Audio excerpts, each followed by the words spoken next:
దేకు అన్న గొంతన్న నన్ను దేకడే మత్త నీ కొడుకు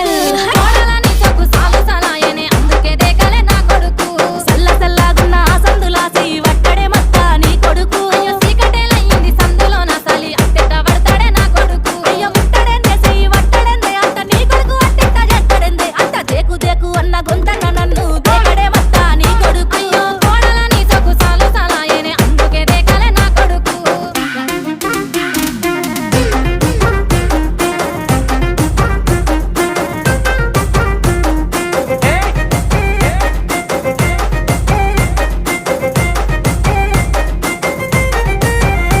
ఇంట్లో నీళ్లు పోసి వెంచిన పూలను పట్టించుకోడత్తా నీ కొడుకు పట్టుకుంటే మట్టి పెట్టమంటావనే పట్టించుకోలేదే నా కొడుకు అయ్యో కోరి కోరి కొంత పళ్ళు కొందామంటే పళ్ళు కొనడం